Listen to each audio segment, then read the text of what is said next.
My name is Charlie Monaghan, and on behalf of the Waterbury Hall of Fame Committee and the Mattatuck Museum, I welcome you to this 22nd annual induction ceremony for the Waterbury Hall of Fame. We're here to celebrate the accomplishments of family, friends, have gathered to celebrate the accomplishments of 3 people today, and you will do that and have fun doing that. I do want to remind you, in my capacity as a board member of the museum and a committee member for Hall of Fame, I want to urge you to extend the celebration when you have a chance. 1, visit the rest of this wonderful museum if you haven't. Not necessarily today, but on some day soon, I hope you'll be able to come through and see the art and, more appropriately for what we're doing today, the Waterbury history on the first floor of this museum. And second of all, I urge you to go to the lower level of City Hall, where you will see all the members of the Waterbury Hall of Fame arrayed.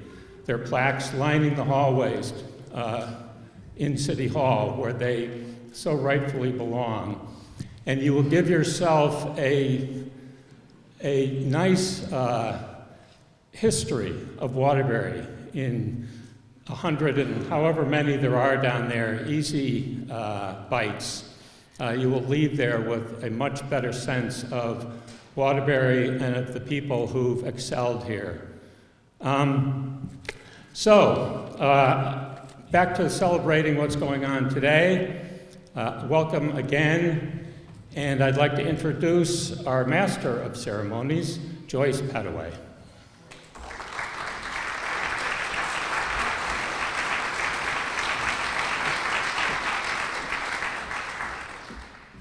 Well, good afternoon, everyone. Thank you so much for coming out and celebrating this Waterbury Silas Brunson Library Hall of Fame. You know, it's the 22nd induction ceremony, and it's very, very exciting every time we come here. And to reiterate what Charlie has said, if you get the time, please visit the Waterbury City Hall on the lower garden level and look at all the people in Waterbury who's made the Hall of Fame. Very, very interesting, and they deserve all of the credit that we and you have given them. So for coming here today and looking so beautiful, everybody looks so good. Let's give yourselves a round of applause.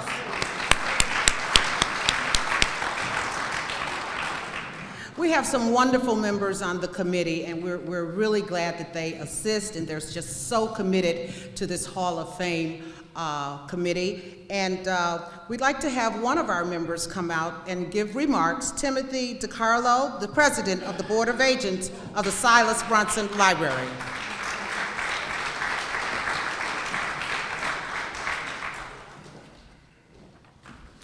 Good afternoon. I have written down my remarks because this is the 3rd time that I have been able to come before this group as the president of the Library Board of Agents. And the first year I did it, I lost my train of thought and spoke in a language that is yet to have been discovered. So therefore, please excuse the notes if I'm not paying direct attention.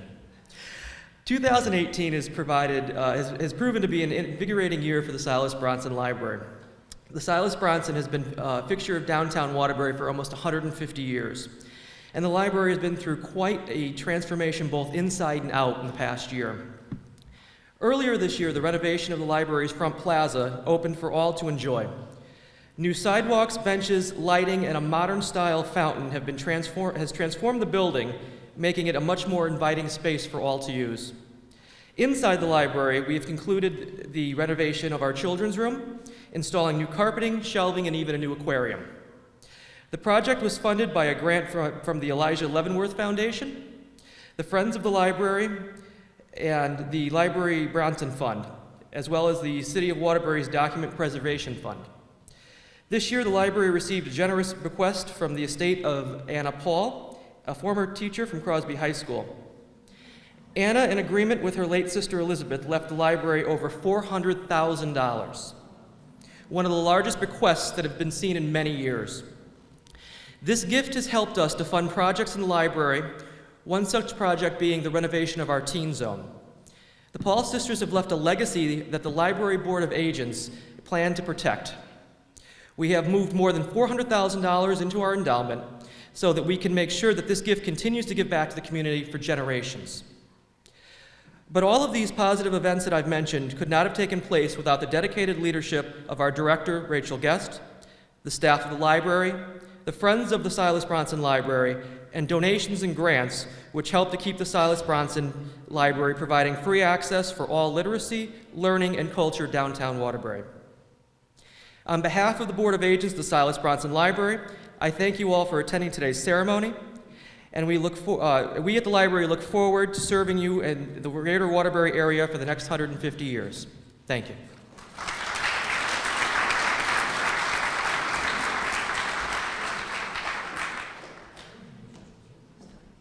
Thank you, Tim. That was really, really very good. It really was. I couldn't tell that you didn't get it together beforehand. Of course, you're such a natural anyway. You know, I love the Silas Bronson Library, and it has improved over many years, and it continues to improve, and it gets better and better. But it hasn't improved any more before than it has of lately, and we can give that credit to the director of the Silas Bronson Library. Put your hands together for our director, Rachel Guest.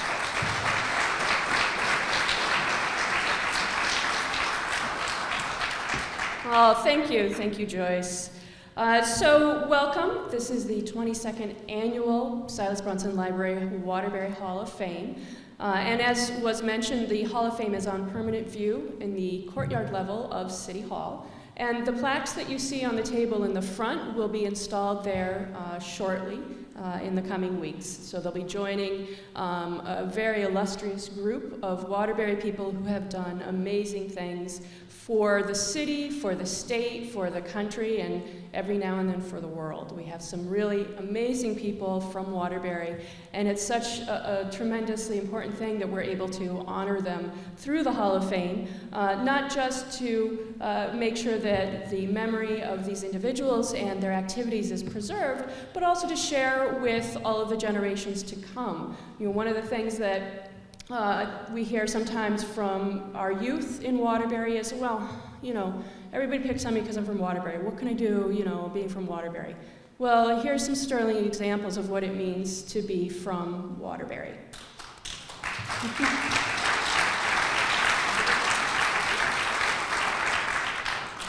I'd like to thank our Hall of Fame committee. We have a dedicated group of individuals who review all of the new submissions every year, as well as going through 5 years' worth of submissions. It's an incredibly difficult process for us, but it's also just tremendously rewarding to see all of these stories that come through.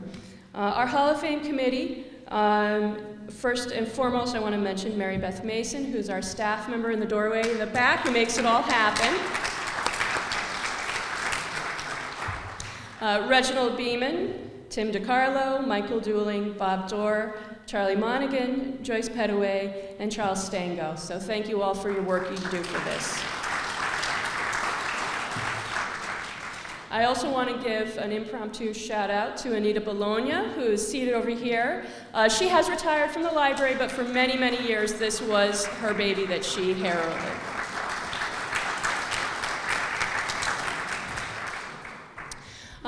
The Library Board of Agents has the final say in everything that happens with the Waterbury Hall of Fame. The committee is actually a function of the Library's Board of Agents. Tim DiCarlo, Holly Wren, Anne-Marie Cullinan, Nick Albini, Sue Beatty, Stephanie Cummings, Audrey Harrell, who I know is here this afternoon, Lana Grodnick, Don Perugini, Barbara Renanda, who also is here, over there, and Dan Ryan. And then the refreshments today, there will be refreshments at the end in the back of the room, and those are being served to us by the Friends of the Silas Bronson Library. The Friends of the Library is a 501c3 nonprofit organization whose mission is to support the library through fundraising and advocacy. This is one of the programs that they help support. And if you picked up a copy of our latest newsletter with all of our programs, just to be aware that all of our program funding comes from the Friends. So everything that we have for all of our public programmings, either we manage to do it for free, or if it's something like this where there are costs involved, we really rely very much on the Friends. The library board also helps contribute to this particular event because of its importance. So with that, I'm going to turn it over to the more interesting part of the program, where you get to learn about our three absolutely amazing Waterburyans who are being inducted into the Hall of Fame today. Thank you.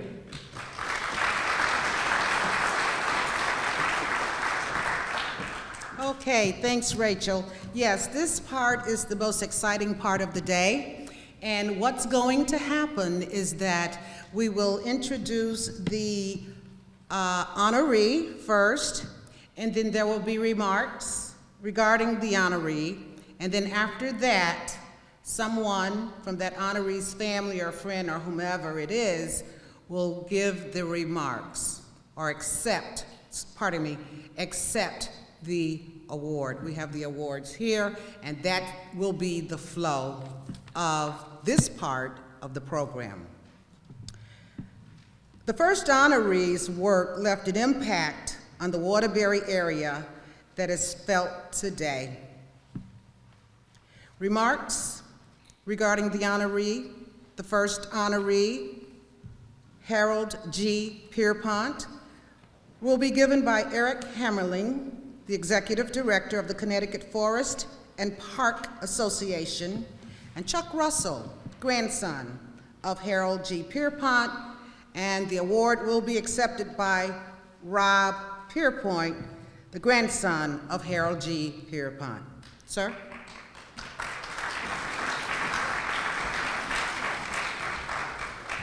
Good afternoon, everyone. My name is Eric Hammerling. I'm the Executive Director of the Connecticut Forest and Park Association. For those of you who don't know about CFPA, we're actually the oldest conservation organization in the state, established in 1895. All about, originally, creating state parks and forests, and the best way to enjoy those parks and forests and other lands is on trails. And Harold Pierpont made an amazing mark on the blue-blazed hiking trails of Connecticut. Today, for those of you who don't know about the blue-blazed hiking trails, there are about 825 miles of trails that go across 98 towns in the state. It is an amazing free resource, and in this area, one of the places where Harold really made his mark is in a place called the Grand Junction. The Grand Junction is actually something that is a source of a little bit of debate these days because it no longer exists on the ground as a part of where three trails came together. For those of you who know about the Tunxus Trail, the Quinnipiac Trail, and the Mattatuck Trail, those all met at the Grand Junction in Wolcott.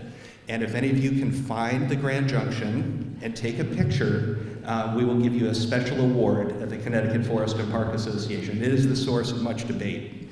But I will say that Harold made an incredible impact on the ground. And the way that he started his career is the way that several volunteers have stumbled across the Connecticut Forest and Park Association. If you're walking on a trail and you see something that you don't like, you basically have three choices. You can walk by and ignore it, you could call someone up and complain about it, or you could decide that you want to be a part of the solution and make it better. And that's what Harold did when he was walking along the Mattatuck Trail with his son, and he said, I'm going to make this place better. And he got involved, and for over 30 years, volunteered maintaining trails It's amazing how much time it takes to do trail work. Most of us don't appreciate that as we're walking on those trails. But Harold was responsible for about 125 miles of trails that he either worked on directly or worked with others to be a part of. And just to give you a sense of how significant that is, today, most of our many volunteer trail managers have sections of trail that are about 4 to 8 miles. He had 125 miles that he was responsible for. So to say that he did the work of over 20 people is not an exaggeration. Today, volunteers for the Connecticut Forest and Park Association put in over 30,000 hours a year maintaining trails, and it takes time, especially if you want to do it right. And Harold really was amazing in terms of making sure that it would be done right. So I'm going to keep my remarks brief. As those of you who read his bio know, he passed away right around the time that I was born, so I never had the opportunity to meet him. But I'm so glad to be honored to be asked to say a few words on behalf of his great service to the state of Connecticut, to the Blue Blaze hiking trails, to the Waterbury area by his family. So thank you very much. And thanks to all of you who are amazing volunteers as well. Thank you.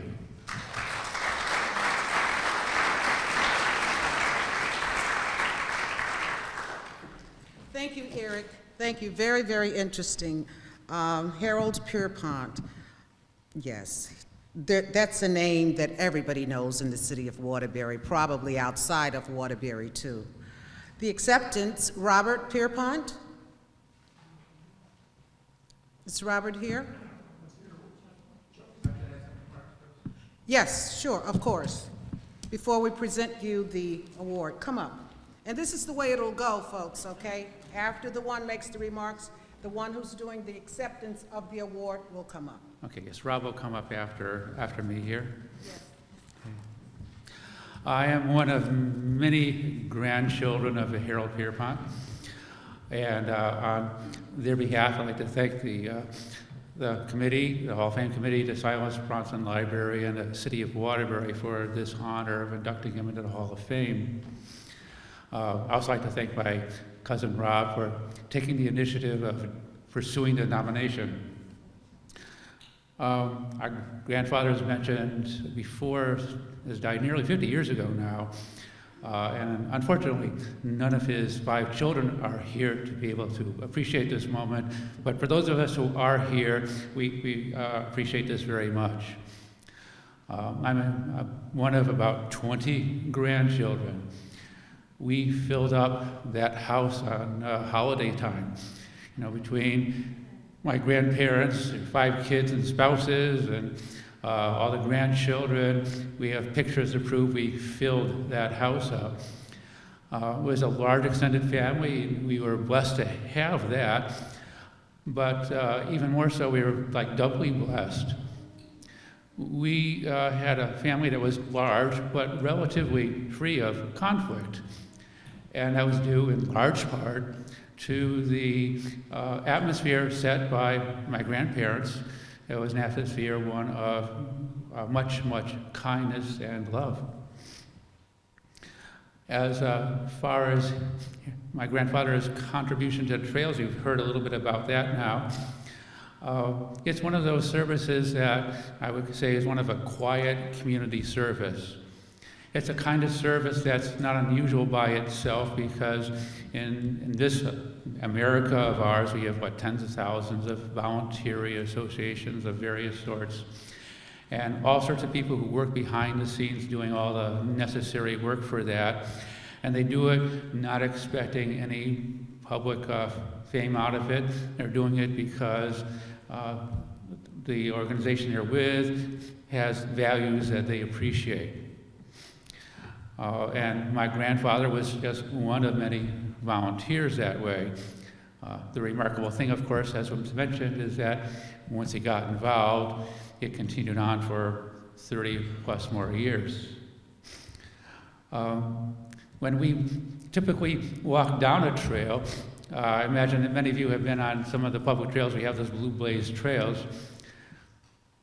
Those are not typically times that we think about, oh, it was nice of a person to put in the effort of clearing this. We're usually out there just enjoying the nature. And that's what my grandfather did. He enjoyed nature. He enjoyed being outside, whether it's working in his yard or working out on the trails. He valued nature. He valued family. He valued his community. And that's what brought him to that point where he was out on that trail, as mentioned, and ran into a trail that had some problems, but being of the philosophy that if you see a problem, don't complain about it, volunteer to fix it or suggest a solution. And he got involved. And again, for 30 plus years, he continued that. He did that not expecting any public recognition for what he did. He just continued to do that work for many years. If you take a look at that picture, or it's the same picture that's in your programs, you can see a picture of him holding the tools of the trade. You'll see on his belt there is a machete. You will see in one hand, on his left hand there is a handsaw. It didn't have anything to do with chainsaws back then. In the other hand, he had a tool that, well, his name for it was not something you'd find on a store shelf. The name he gave for it was a name that was for the benefit of those of us, children or grandchildren, who were going to help him. He called it his lively lad. He did that because on the bottom of that tool was a two-edged blade, and you could easily cut yourself with it, so you better be lively about using that. So lively lad was the name he gave it for us. He liked to share his time outside. He was on that path at one time with his grandchild. Many of us had a chance to walk the woods with him. Several of us had a chance to help clear trails with him. And the value he put into enjoying the outdoors is something he passed on to his family, to his children and grandchildren. And it was a type of value that got expressed in, well, in the case of my family, if you can picture this, my father did not grow up camping. Okay? But from my mother, who was a daughter of Harold, he got the value of camping and hiking to this point.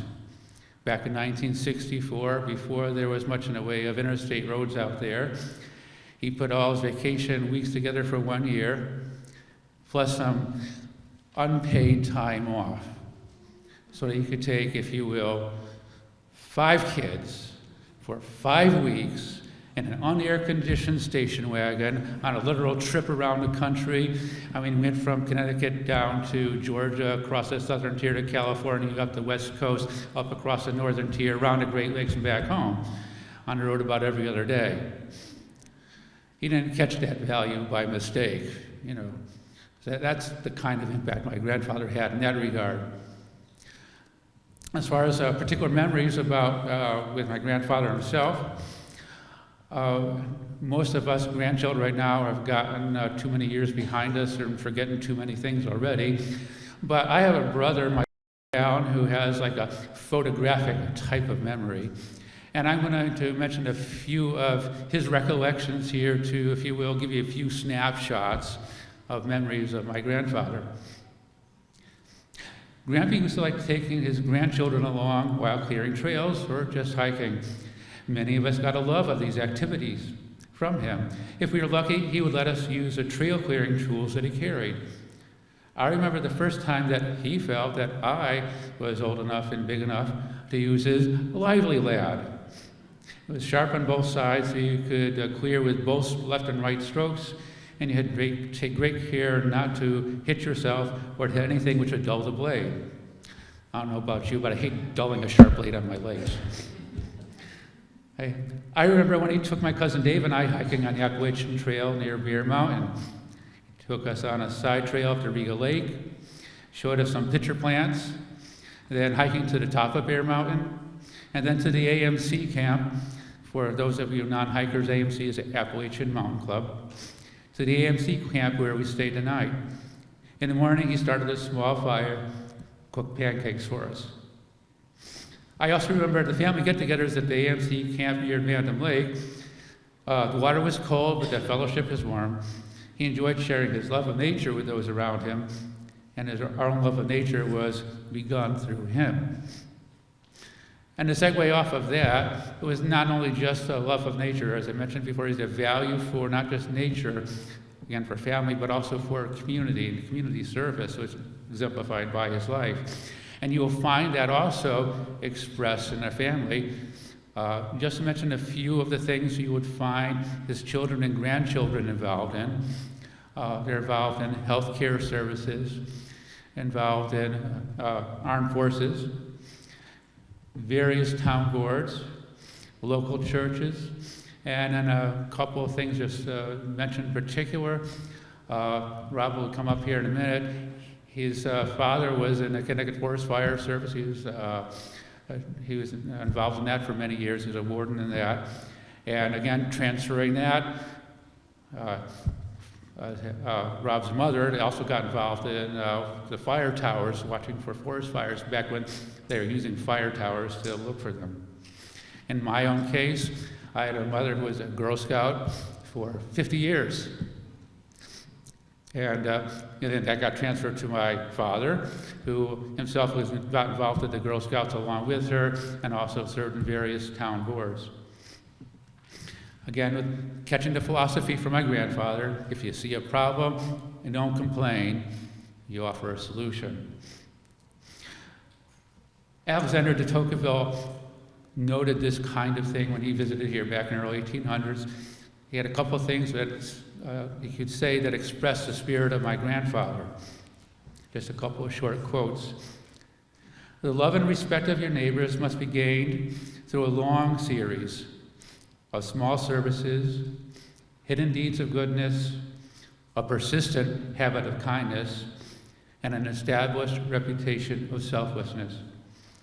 And again, I have seen Americans making great and sincere sacrifices for the key common good, and 100 times I have noticed that when needs be, they almost always gave each other faithful support.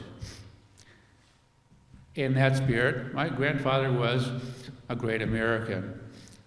Cared about the outdoors, cared about his family and his community. And we grandchildren are all grateful to have had him as our grandfather, and we are thankful for this opportunity for recognizing him. Thank you.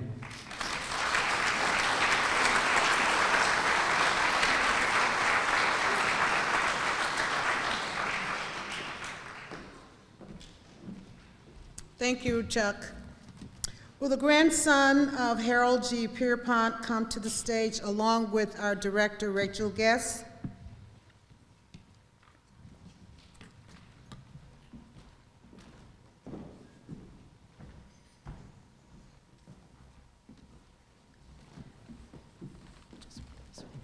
So what we have, and what everyone will be receiving, is your own copy of the official Hall of Fame plaque for you to keep for yourselves, for your families, to preserve these wonderful memories going forward. So thank you very much.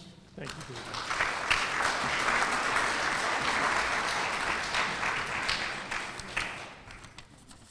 you. On behalf of the descendants of Harold Pierpont, I thank you all. I thank the library and the Hall of Fame committee.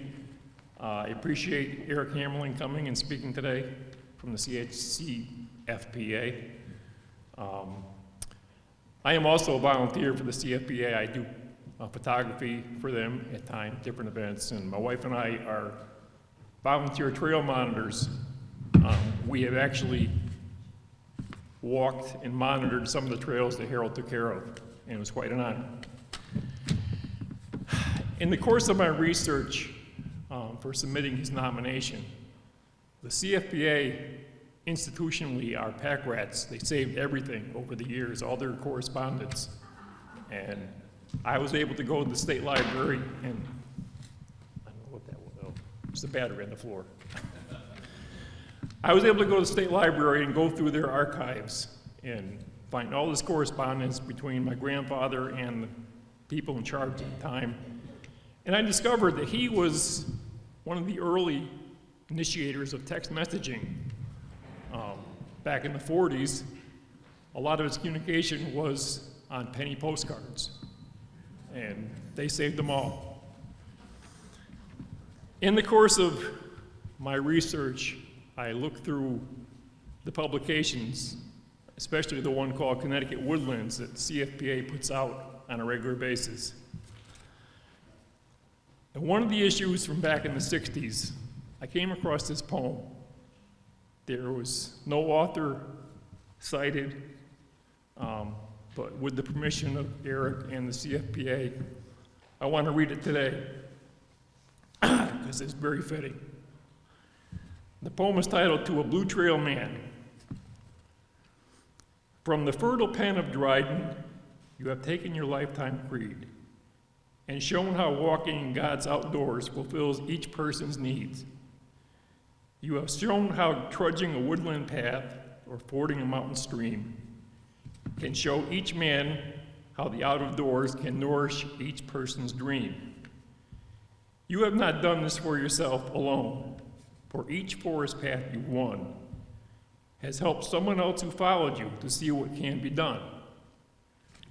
Each person who follows that bright blue sign through the cool of the woodland shade and stops to admire the shy wildflower in the depth of a forest glade owes a debt to you they cannot repay, for the things that you have wrought are things that matter most today. They're things that can't be bought.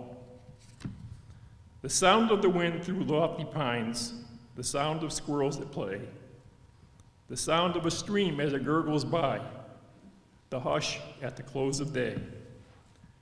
To you has been given the chance to share your love of the great outdoors, to help more feet to find their way over the velvet of forest floors. We've all gained a lot by knowing you, your knowledge bright and clear. You've helped us look around to see the things that matter here. That was my grandfather. Thank you.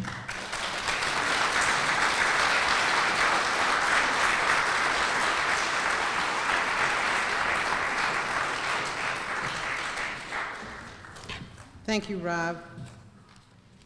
Our next honoree believed that anyone can find joy in their lives through music.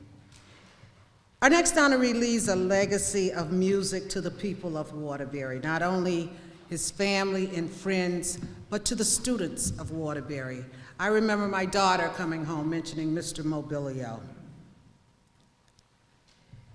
There are countless students that were aspiring to be musicians, and I'm sure that Mr. Mobilio was a great asset to them. Robert Dorr, the Secretary, Waterbury Veterans Memorial Committee, will give remarks regarding Robert Mobilio, followed by John Mobilio, the son of Robert Mobilio, followed by John, Mary, and Nancy to accept the award. Bob?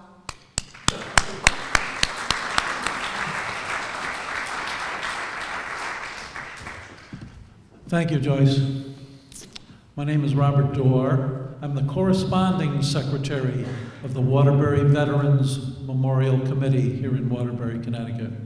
The Waterbury Veterans Memorial Committee is an amalgam of the various VFW posts, American Legion posts, the Jewish war veterans, and the Favali Generali Italian-American war veterans. We meet regularly, and it's our duty and our responsibility to honor their service and remember their sacrifice. In 2014, I had the pleasure of nominating World War II U.S. Navy veteran, Bosun's Mate 3rd Class, Robert Mobilio, to be honored by the Waterbury Veterans Memorial Committee at our annual dinner. He agreed, and I researched his record of service to our nation. Men like him helped fight a war that had to be fought. Make no mistake. His war record was like many others. He went to his basic training. He was stationed in Rhode Island, then shipped to California where he played in the Navy band. Then, as the war in the Pacific dragged on, he was ordered to Hawaii. Then he ended up in the most unfortunate place ever, the Battle of Okinawa, the most ferocious fighting in the Pacific during World War II. Bob survived it, worked as a CB, creating an airfield in the Ryukyu Islands, and then after the war returned to Waterbury. After the war, though, is where Bob Mobilio's star really began to shine. But there was more to Bob Mobilio for me.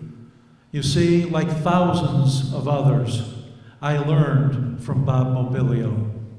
For I was his music student, learning to play the accordion at his music studio, as my mother must have envisioned me to be the next Myron Florin from the Lawrence Welk Show. Bob Mobilio took a 7-year-old kid from Chestnut Avenue, provided him with an accordion, and taught him how to read music. I can still read music, thanks to Bob Mobilio. For 3 years, I went and struggled with EGBDF, Every Good Boy Deserves Fruit, and FACE. Thanks to Bob, I know the difference between a G clef, an F clef, and a C clef. Bob never gave up with me as we began learning simple tunes like Twinkle, Twinkle, Little Star, and then progressing to Lady of Spain, I Adore You. Good thing there's no accordion here, because I could break it out and entertain you. There is no accordion here, thankfully, so that's a good thing. So, unfortunately, I got as far as the Bellows Shake with Bob, and my music career terminated. I'm the better for it, but without a doubt. But obviously, being in a polka band was not in my future, as mastering the Bellows Shake is actually a requirement to be in the polka band. I strongly believe, though, that Bob Mobilio is exactly the kind of person that belongs in the Silas Bronson Hall of Fame. Bob Mobilio had a profound influence on my life and lots of lives that I know. Bob Mobilio wasn't rich and he wasn't famous, at least not really outside of our little town. But I think that he achieved a success far beyond riches and fame. Look around you. There is not a life in this room that he has not touched with his music. And each of us is a better person because of Bob Mobilio. Bob Mobilio, we are your symphony. We are the melodies, and we are the notes on your page. We are the music of your life. Thank you, Bob Mobilio, for your service to our city, our state, and our nation.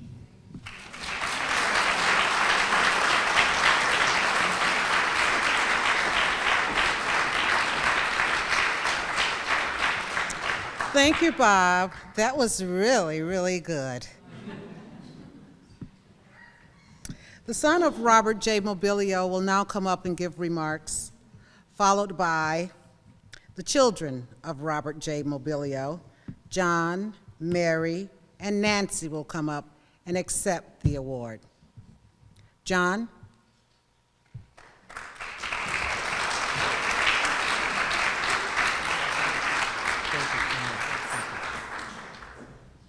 Well, Bob, that's going to be a tough act to follow, but thank you very much. I definitely got tears in my eyes. No question about it. First of all, I would like to thank the Silas Bronson Library and the Hall of Fame Committee, as well as the Mattatuck Museum for sponsoring this afternoon. It's a very humbling moment for our family, and I also would like to thank all those who came to attend today. And we also received an awful lot of emails and correspondence from people saying that they wish they could be here, but we ran out of chairs anyway. My name is John Mobilio, and I'm actually one of 4 children. My sister Mary, my sister Nancy, and my sister Roberta, who lives out in Seattle. So I grew up the Italian son in a household of girls. It's okay. I did all right. My father, Bob Mobilio, had pride for his city of Waterbury, he had pride for his family, and he had pride for his country. Dad was blessed with a talent and a boundless energy for music. He made it his mission to share music with everyone he met along his life's journey. Bob was born December 1923 in Waterbury and grew up on Ives Street with his father, James Mobilio, and his mom, Connie Mobilio, our grandparents.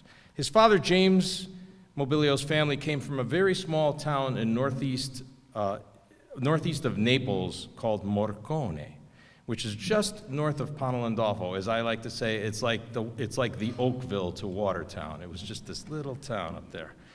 My dad was destined to be a musician. On our first family trip to Italy in 1993, we visited my wife's family in Ponelandolfo, and we met one of her cousins on the first evening we were there. Nobody spoke English in Ponelandolfo. They probably do now. When he heard that my last name was Mobilio, my wife's cousin immediately boomed out my father's name. He said, Mobilio? He said, Musica, Morcone. He knew right away. And it actually put chills down my spine that my father had such a link to his homeland. I had no idea at the time. It was pretty startling. Bob started music lessons at the age of 8, first on the banjo and then eventually on the accordion. The accordion, or as it used to be called the cordine in the Italian household, was a hugely popular instrument back in those days, up until Beatlemania, when everybody then wanted to play the guitar or bass after that, or the drums. But a mix of talent and long, hard practice helped my dad soon become sought out by local Waterbury talents and groups, and he performed at local clubs and shows, and at the Hamilton Park Pavilion, where they used to do dances all the time back in the 1940s, and that's where he met my mom. Well, actually, that's where, there's some mom stories in there, but I'll leave those out for now. In 1941, Bob enlisted in the Navy to help the American cause in World War II. He told me years later that he selected the Navy because he thought he'd have a better chance of not being killed in the war if he was on a Navy ship instead of in the trenches with the Army.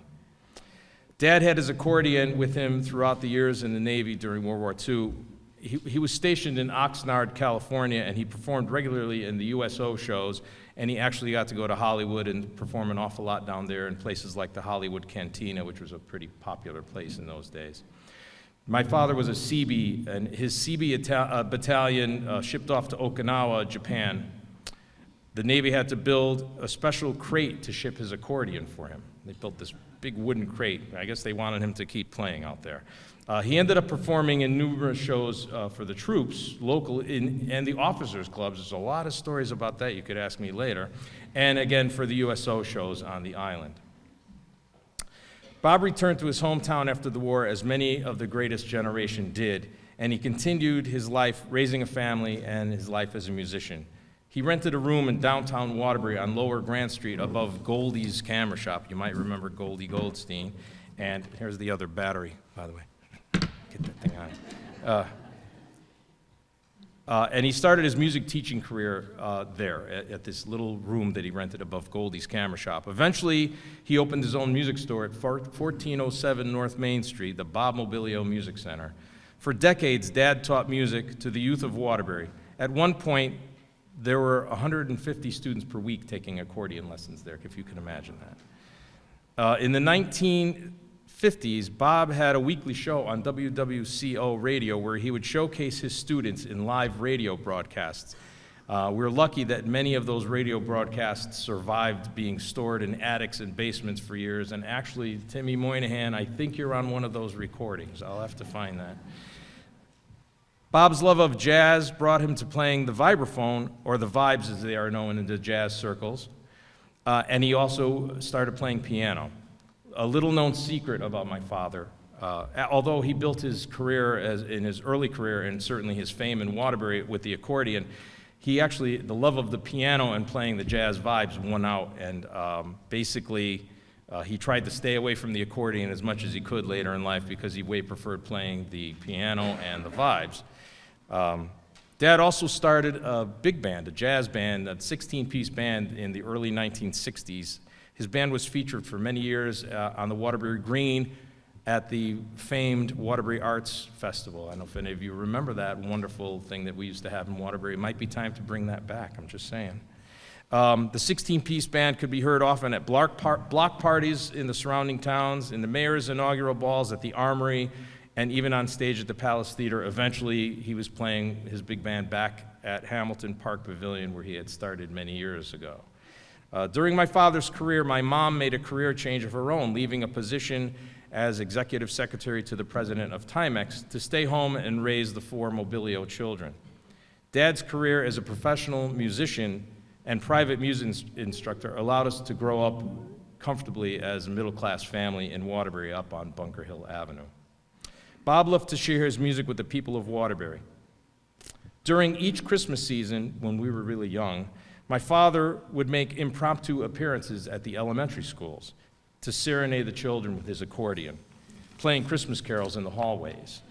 I can remember vividly as a little 3rd grader at Bunker Hill School suddenly hearing Christmas music, and all the kids would run to the door, and the teachers would all run to the door, and everybody would have this big smile on my face, and there was my dad, the music man, playing Christmas carols for everybody to sing along to. And you can't imagine how proud a little 3rd grader could be seeing that. In the early 1980s, as Bob was approaching 50 years old, he had a revelation that as a professional musician, as a music store owner, he and my mom would have no pension or health benefits in retirement. It was at that time that his good friend, Dr. Michael Wallace, who was the superintendent of schools in Waterbury for quite a long time, he beckoned to my father to become a public music teacher and share his love and passion for music with the students in the Waterbury schools. Dad jumped in. He enrolled at Mattatuck Community College, as it was known back then, now Naugatuck Valley, and he eventually went to University of Bridgeport to get his teaching degree, his bachelor's degree. This also gave Dad the opportunity to build up a pension and carry health benefits for later years, and boy, did he use them, because he lived till 90. My dad taught music at all the city elementary schools when he first started, and then eventually at the new North End Middle School. It was new at the time, and he was the band director there, and then he ended his 20-plus year career as a music teacher in the city of Waterbury at Wilby High School. And he loved Wilby. He loved the students of Wilby. He also went on to earn a master's degree in music education and an administration degree at the University of Bridgeport. My father had a fierce love of music education. He was a champion for music in the public schools. He was as proud of his students performing in concert as all the parents were. And I got to witness that many times. He would beam about those students. He found out every opportunity he could to give the music students a chance to perform. He would bring his band down to City Hall and do lunchtime concerts on the steps.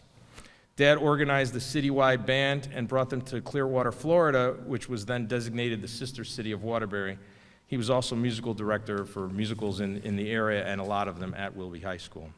To this day, I hear stories from people I meet about how my dad saved them or gave them purpose when they were young teens in school, keeping them out of trouble by encouraging them to be members of the band. Little side story on that, he'd kind of roam the halls of Wilby looking for the biggest kid because he needed somebody to carry the bass drum.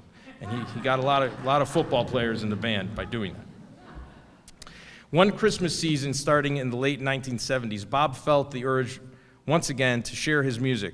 He decided to organize a volunteer brass band made up of some of his music friends, me, and some of my high school band buddies and girlfriends at the time, now my wife.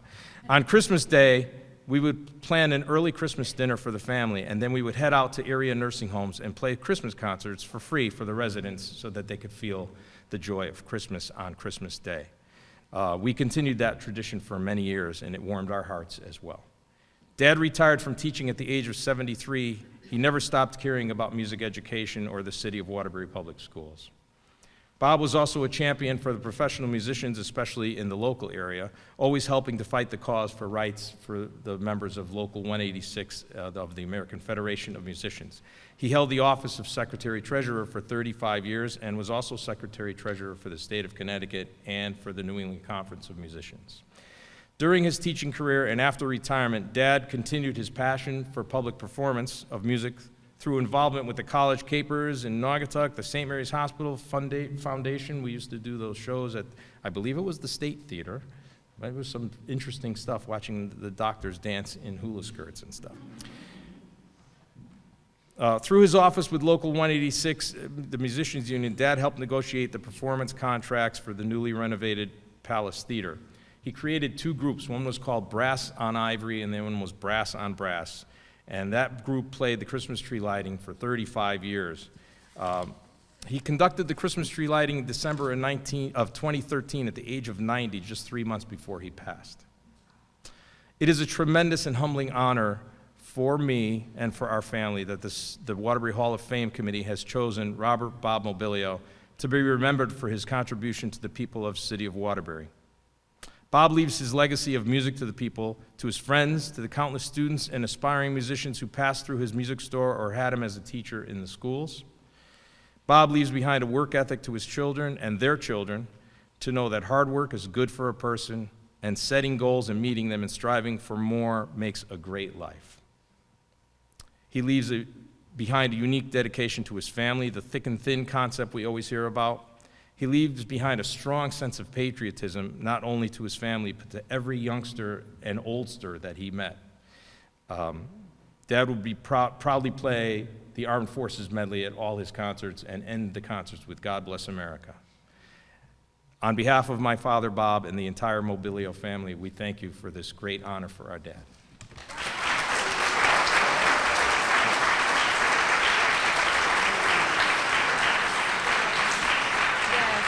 Yes. Yes. The children of Robert J. Mobilio will accept this award: John, Mary, and Nancy. You know, Mr. Mobilio played for many, many celebrities, such as Red Buttons, Roger Dangerfield, and others. But in my mind, Mr. Mobilio was a celebrity himself. Yes, great job. Yes.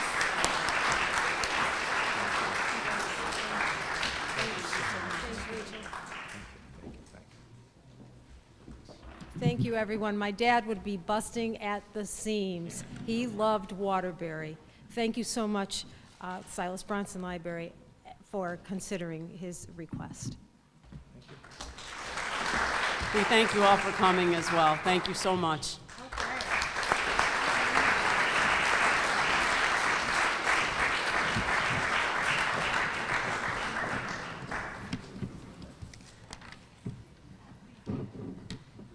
Our next honoree is known in the American Chemical Society, and he says that the best way to protect the environment is to avoid pollution altogether.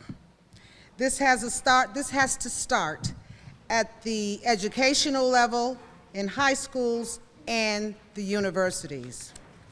Our next honoree is Dr. Joseph J. Breen.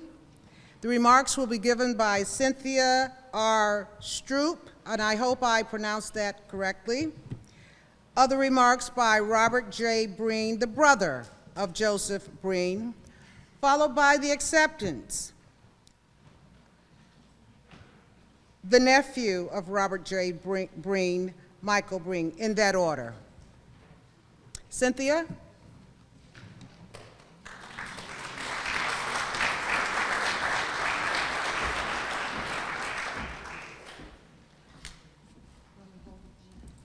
I'm good.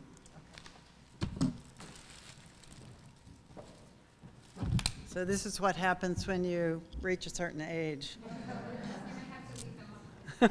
I might need them both, I don't know. My name is Cindy Stroop, and I worked with Joe Breen at EPA for 20 years. It's truly an honor for me to be here and talk about a few of his accomplishments. He was quite a remarkable person and had a lifelong commitment to public service and environmental protection, and that's what my focus will be on. I'll leave the personal comments to his family members. The reason for the sunflower, though, is Joe always was famous for his show and tell presentations. Anytime he would be giving a presentation on a particular chemical issue or pollution problem, he would show up with all kinds of things to demonstrate that. And I thought about bringing like a stack of publications and books that he had published, but I thought, nah, I'll just bring a sunflower because he loved them, and he was famous for his sunflower garden. He had sunflowers from this tall to this tall every year that covered half his backyard. So the sunflower is my show and tell for Joe Breen today. I met Joe in 1977 when he applied to come to work at EPA. Our office was expanding. They had just passed the Toxic Substances Control Act. And I remember everyone was really impressed with his credentials. He had a PhD from Duke in chemistry and, of course, an undergraduate degree in chemistry from Fairfield University. And then he had volunteered for the war in Vietnam, joined the U.S. Marine Corps, after which he spent 2 years in the Peace Corps. I mean, who does that, you know? So we thought this guy is unique, and we were all very impressed, but we had really no idea of the level of contributions that he was going to make to EPA over the next 20 years, both in scientific areas as well as in public policy. Joe consistently demonstrated the highest level of achievement, boundless energy, and enormous creativity to a degree that I feel safe saying very few people can achieve. On many occasions, I remember we had interdisciplinary teams of scientists and policy people trying to figure out ways to deal with some particularly difficult environmental challenges. And Joe was always able to come up with creative ways to get the job done, even when other people would say it can't be done. If there was a single characteristic that set Joe apart from all the many other very capable people in those rooms, it was that Joe had a very deep understanding not only of analytical chemistry, but also he seemed to be able to immediately see how that fit into societal problems and how it worked with other disciplines like statistics and biology and other parts of chemistry, regulatory analysis, exposure and risk assessment. And he was really one of the most insightful and creative people that I was fortunate enough to work with. It would take hours to really go over all the major programs that Joe had impacts on. Asbestos in buildings, asbestos in schools, lead-based paint, dioxins in Vietnam veterans, on and on, organochlorines, the chemicals that off-gas from furniture, from your household cleaning products, And so rather than do that, I just thought I'd highlight that some of the awards that he won. EPA has a very highly competed award system, and it's competed agency-wide, so these awards are significant, and Joe was awarded with 9 EPA bronze medals, 1 silver medal for the asbestos work that he did, and 3 gold medals. Gold medals were very, very rarely given out at EPA, and to get 3 of them was quite an accomplishment. And his 3rd gold medal was given to him at his retirement. It was the EPA Gold Medal for a Distinguished Career, and very well deserved. In 1990, Congress passed the Pollution Prevention Act, and EPA sort of shifted their sights towards how do we prevent pollution in the first place? Why are we only dealing with end-of-pipe problems after the fact and cleanup issues?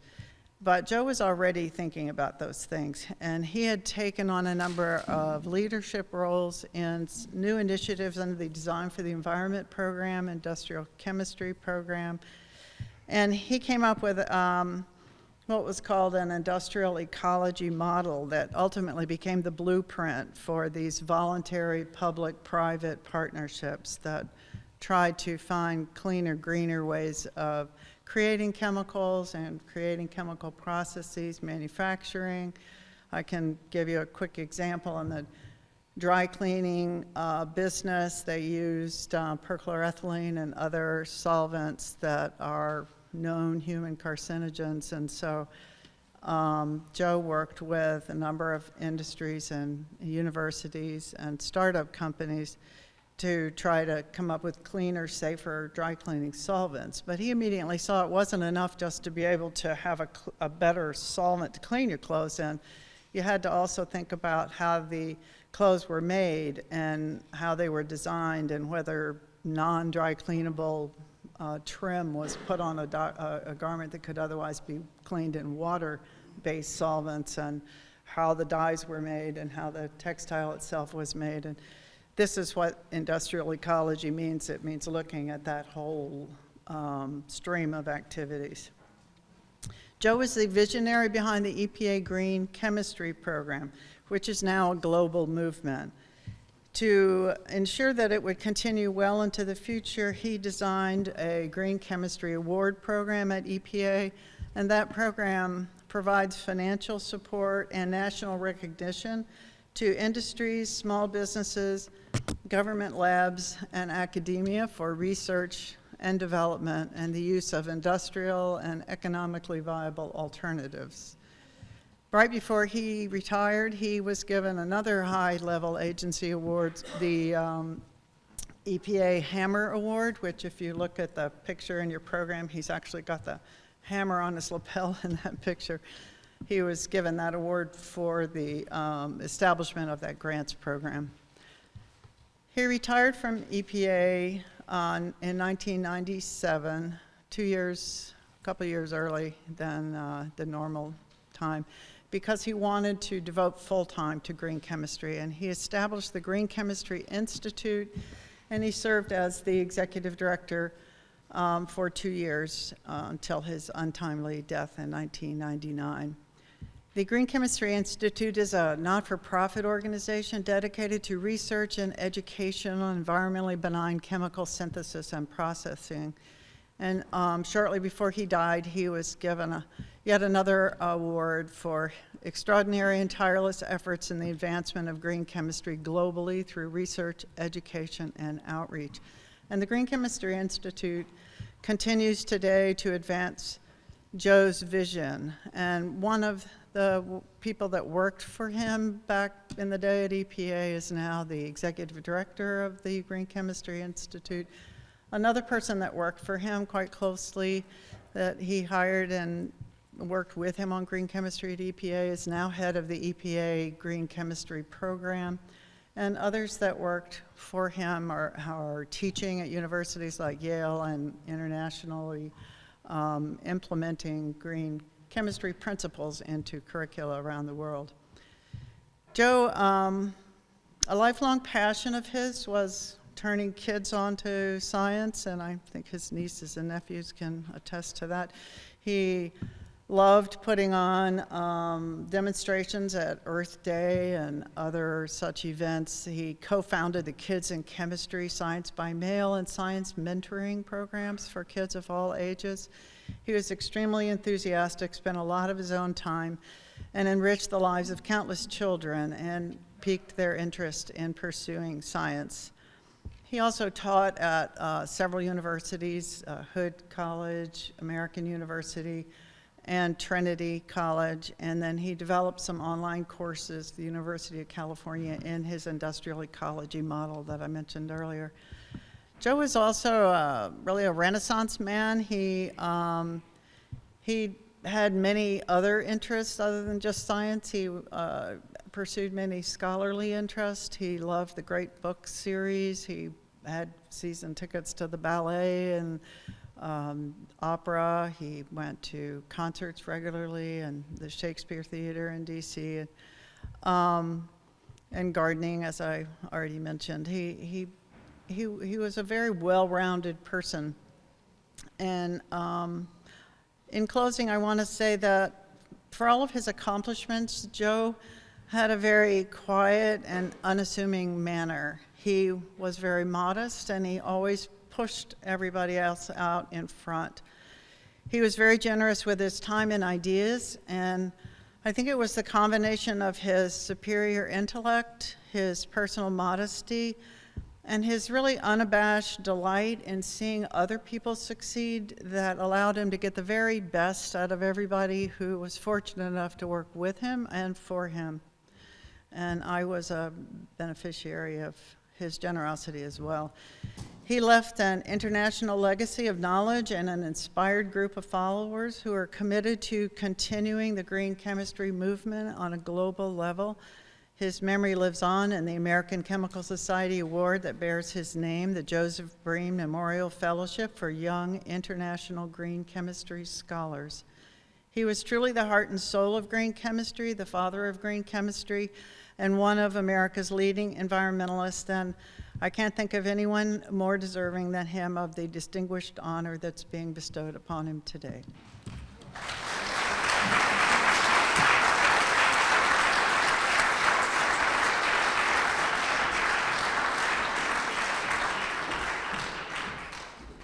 Thank you, Cynthia. Remarks by the brother of Joe, Joseph J. Breen, Mr. Robert J. Breen, and also remarks by Danielle Dumont, followed by the acceptance of the award, the nephew of Joseph J. Breen, Michael J. Breen. Robert?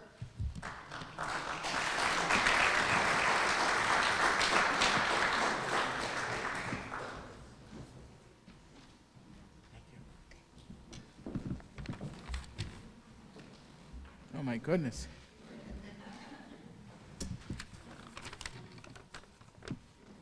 Good afternoon. My name is Bob Breen. I'm the younger brother of Joe.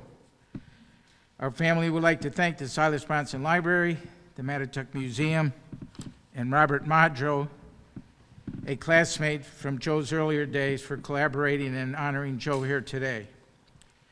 Our mom and dad, brother Donald, sister Mary, Sis as we call her, are smiling down with pride along with family and friends here today.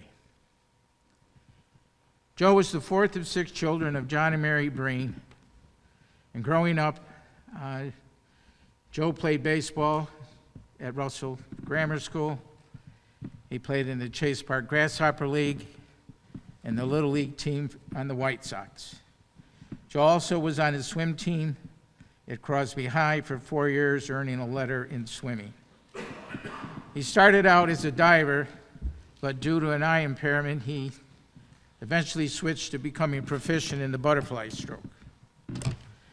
After Crosby, Joe attended Fairfield University, graduating with a degree in chemistry.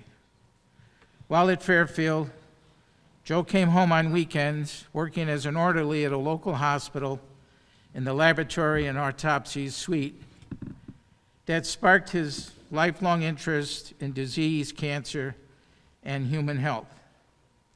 I remember conversations at the kitchen table with Mom, Joe, and a pot of tea after his shift.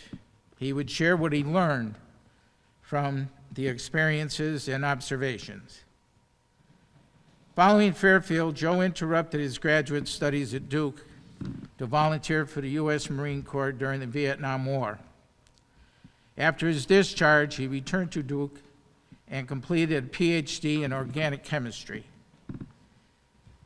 He continued his studies with a postdoctoral appointment at the University of Pittsburgh.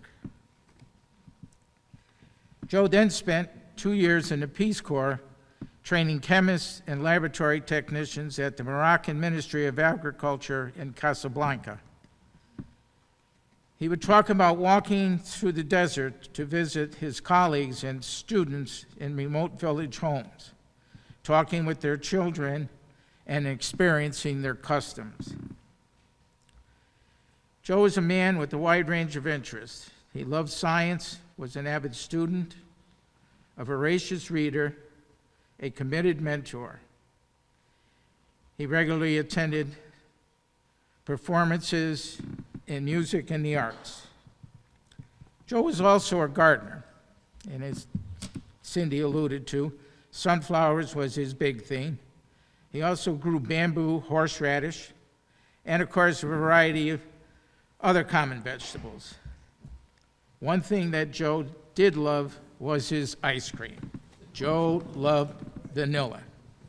I can recall when he played Little League, we used to stop at the farm shop on the way home to get a bowl of vanilla ice cream. Joe had an endless energy. He came home at Thanksgiving and Christmas to see Mom and family. He visited us, excuse me. Memories sometimes have a way of making you pause. He exercised his duties as an uncle. My son Mike fretted his arrival. After greetings, etc., it was time for the inspection, and off to the bedroom they went. While home, we would go visit other nieces and nephews and other families. He wanted to know what was happening in their lives, as well as their schoolwork and what they were involved in. Joe was an excellent son, brother, uncle, friend, mentor, basically a good guy. The family is proud to be here today to honor him. We all thank you, and God bless.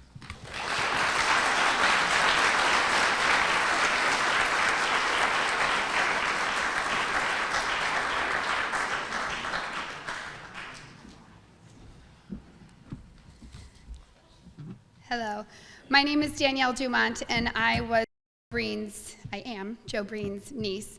He did not have any children of his own, but he had several nieces and nephews, and he treated us like children, and we have many fond memories. So my remarks about him will be a little different, and though he was very accomplished and successful professionally, he was an amazing and inspirational uncle, and so my comments are more from the view of a child, what it was like to have such an inspirational man in our lives. For those that had the chance to know my Uncle Joe and to have him be a part of their lives, it was a great honor, though it took some of us a while to realize that. Growing up in our house, family was very important. Aunts, uncles, and cousins were always over for dinner and family celebrations. Uncle Joe lived in Washington, D.C., so he didn't come often, and as Uncle Bobby said, always for Thanksgiving and Christmas. But we would go down and see him frequently, so we often share our stories of our running tours of Washington, D.C., and trying to do all the Smithsonians in one day and all the monuments in one day. He had a lot of energy, and we were blessed to be a part of it. But he would come for Thanksgiving and Christmas, and while other family members would sincerely ask us how school was going, they were sufficed with the response of, good, fine, but not Uncle Joe. Uncle Joe, when he asked how school was, he meant, go get your books, let's see what you're learning, and let's talk about it. So we would often be very nervous at Thanksgiving and Christmas when Uncle Joe was coming, so we recall stories of saying we felt like we had to study for Thanksgiving. Or at least my sister and I would almost create 2 to 3 talking points that we would have prepared to talk to Uncle Joe. And although it might have been nerve-wracking, he was exciting. He was always so much exciting. He gave the best gifts. We would get paper dolls from England and scarves from Paris and clay flutes from Mexico. I mean, who gets that? So it was amazing, and we appreciated it even then. He was always thinking of us on his travels and speaking, just like Harold Pierpont, who wrote the frequent postcards home. We have the same stack of postcards. My sister and I were just sitting at my kitchen table the other day fighting over the ones that are addressed to the 2 of us. My Uncle Bobby was witness to that, and at which point she always reminds me that he was her godfather, so I think that somehow makes her get more of the postcards than I do. But he always wrote to us, telling us all about his travels and all of the fun he was having and the good he was doing. And although we might have been slightly intimidated by him when we were younger, as we grew older, it became very exciting to talk to him. And as I entered high school and I went on to college, I would find myself making an Uncle Joe pile of things that I wanted to talk to him at the coming Thanksgiving or the coming Christmas. I did go on to graduate school to become a psychology professor myself, and that was in large honor and respect to my Uncle Joe, who was a great inspiration to me. And I remember when I first became a professor, maybe a couple of weeks into my new post, a letter came in the mail addressed to Professor Boyle. And to see that in writing, it came from my Uncle Joe, and he wrote me a letter congratulating me on my new accomplishment. And I still have that letter, and it means the world to me. I remember when I first started teaching, he would send me articles on psychology or VHS tapes, and I can imagine how much they cost to ship. But he would send me VHS tapes on great lectures to be inspired by. And I always think how he would have absolutely loved today's internet and TED Talks and just the amount of things we could have corresponded on without sending VHS tapes through the mail. He loved inspiring people and making them be their best selves. I remember a story that he told, or I remember a story that my cousin Michael told me, that he, once when Michael was younger, sort of was losing a little interest in school, and Uncle Joe told him he would pay him $20 for every A that he received.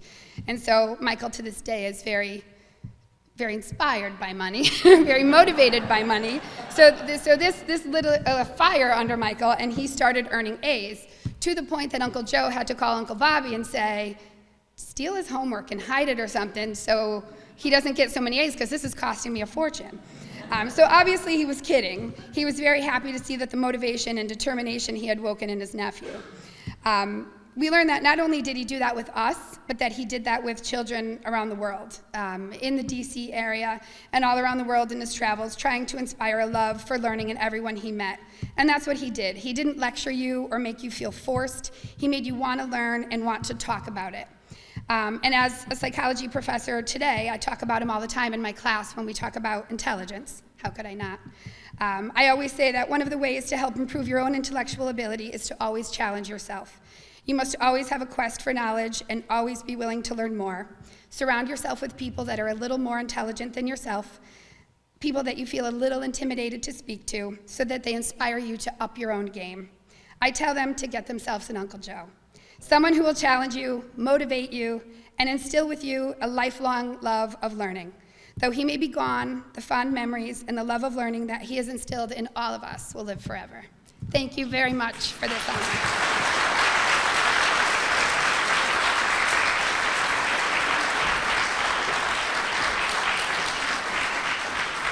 My, that was beautiful. And all of the remarks that were given here today by friends and family, absolutely awesome. We just appreciate everyone coming. And now, to accept the Joseph J. Breen Award is the nephew of Joseph J. Breen, Michael J. Breen. Michael?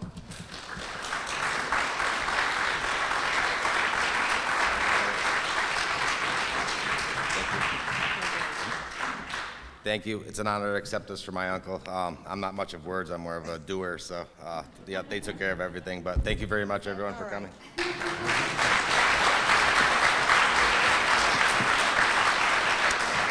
Thank you, Michael. They always say, get up, say what you're going to say, and sit down. So you were the best. Listen, give yourselves a round of applause for being here and sharing these families' legacies. And if you notice, everyone leaves a legacy when they exercise their God-given talents. And I'm sure all of these honorees just exercise what they were born with, sharing it and giving it selflessly and not having any ego and just living to be a great human being. You always do get your reward just for those common human life things.